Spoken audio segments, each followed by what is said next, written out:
What's going on, everybody? Mortem here, this time bringing you a preview of the new chapter, Gold Road, coming to the Elder Scrolls Online in June as they celebrate their 10th anniversary. But it's important I tell you right at the beginning of this video that this is in fact sponsored by Bethesda, a sponsorship I chose to accept, because if you've been with the channel an extremely long time, you may just remember that I used to cover the Elder Scrolls Online pretty extensively, and I played the game quite a lot, as you can see on screen here from all of my max level characters. So when I heard that the Gold Road chapter was introducing a brand new Daedric prince, Ithelia, introducing a scribing system allowing you to make custom skills, alongside exploring the West Weald of Cyrodiil, which you may remember from the Elder Scrolls IV Oblivion as part of Skingrad, I was planning on checking it out for myself anyway, and thus making a video covering all of those topics kinda just made sense. So here we are. If you want to learn more about all of this stuff, there will be a link down in the description below for you. This chapter is releasing on June 3rd for PC, and consoles, Xbox and PlayStation, on June 18th. With that out of the way though, let's dive into this a little bit. So first things first, if you've never played ESO before, or you're just worried about jumping back into an MMO, the Elder Scrolls Online's chapters are approachable by everyone. They scale the entire world to whatever your level happens to be, outside of things like dungeons and trials, thus allowing you to truly go pretty much anywhere you want to, and this is no exception. You'll be able to jump directly into this content if you want, which includes a lot of what you've come to expect if you've played the game previously. Activities like questing, of course, exploring all of the topics we've just discussed, individual dungeons to explore called delves, a new group event, public dungeons, etc. This time, however, all of this content is centered around, as I mentioned, the West Weald. This is the area around the city of Skingrad.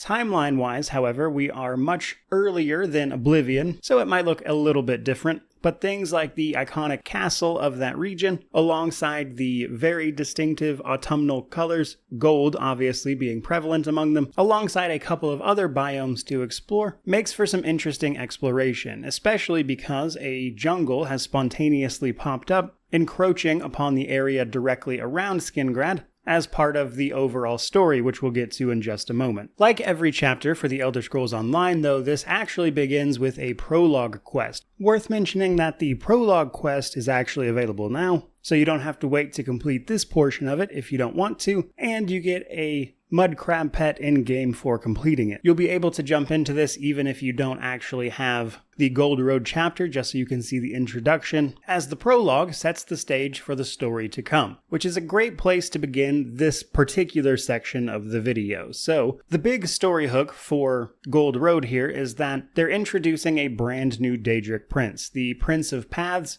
Ithelia. She was imprisoned and forgotten by Hermaeus Mora an extremely long time ago. However, thanks to her followers slowly searching for something they knew was missing, they managed to uncover her prison only to find she was already gone. People remembering that she existed, weakening the bonds of her prison enough for her to escape. And that is a lot of what the prologue will be dealing with, showing you just how this search for her and the escape from her prison leads into the Gold Road chapter. And just within that quest by itself, we'll be entering Apocrypha, the Daedric realm of Hermaeus Mora himself, leading to some pretty memorable fights before we've even kicked off our adventure in full. But the long and short of it is that, in coordination with most of the other Daedric princes, Hermaeus Mora imprisoned Ithelia, and she eventually escaped. Though it is worth noting, not every Daedric prince assisted with this. Their reason for doing so is that Ithelia posed a risk to the very fabric of reality, and thus what she's going to do now that she's escaped is a question on everyone's mind,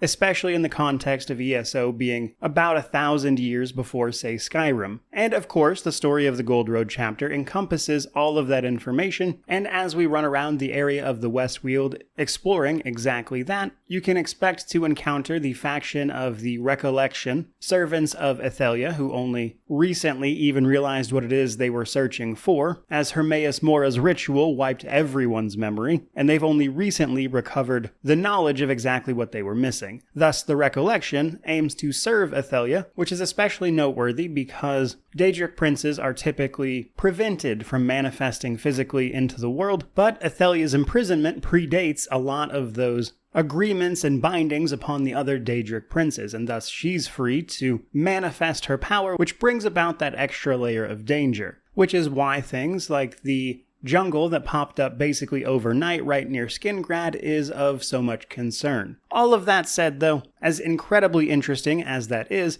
it's really only a piece of what Gold Road has to offer, with the other, I would say, very large feature being the scribing system. This is going to allow you to make custom skills, changing things like whether or not they damage or heal, apply buffs or debuffs to you or the enemies. But in order to use it, you do have to do a little bit of legwork. You first have to go to the city of Skingrad and accept a quest near the Mages Guild to unlock the Scholarium. Once this quest is out of the way, you'll gain access to the ability to scribe, though at first this will be a little bit limited. After this initial introduction, you'll go on to complete more quests within this quest line, which will get you more and more access to the system, allowing you to customize and approach more and more skills, up to a possibility of like 4,000 combinations. And while that's all well and good, let's talk about how it actually works. Now, the initial introduction is only going to see you with one skill to customize. First, you pick the skill. This is going to be in the form of a grimoire that you have available to you once you've found it, which can be acquired through this quest line. And that forms the base of what the skill is and which one of your character's skill lines it utilizes, such as is it a skill from a guild or a weapon. But each of these skills will do something very general. For instance, Wield Soul here launches a concentrated blast of soul magic, but you'll notice it doesn't specify anything that it actually does. This is where your scripts come in. Once you've slotted your grimoire into the scribing altar, you can then start customizing. Now, focus scripts define what the skill actually does and thus what resource it happens to use. So in this case, we've got magic damage, turning this into a proper magic skill and causing it to deal magic damage. We can then add our signature script, which is damage over time. This is the specific way in which it deals its magic damage now. And then for the last portion, we can put an affix script on it, which in this case applies a debuff to the enemy as well. So that's a general idea of how the actual scribing works, but a little later on as you advance in that quest line, as you can see here, you'll start gaining more scripts and unlock a merchant who can start selling you the grimoires for other skills. Once you've learned these grimoires, you can then take them to the scribing altar and continue to customize them as you please. This does have a cost, however, but it is paid for in luminous ink. Once you've got all this unlocked, you will actually start earning these inks off of enemies, for instance,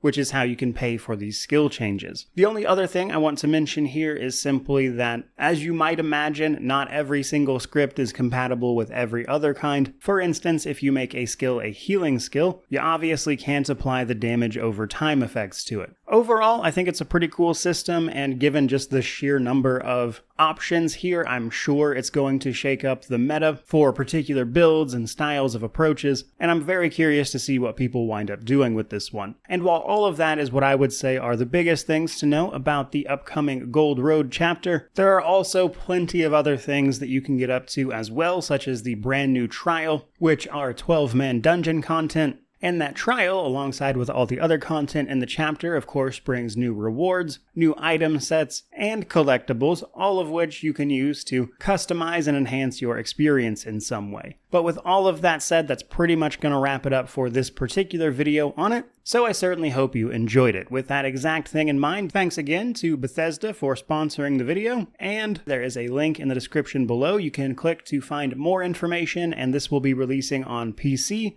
June 3rd, Xbox and PlayStation on June 18th. In the meantime, do let me know how you feel about all this down in the comments section below, which of course means to like, comment, subscribe, all that YouTube jazz. But regardless of any of that, truly, just thank you so much for watching. I really do appreciate it. May you wander in wisdom and have an amazing day.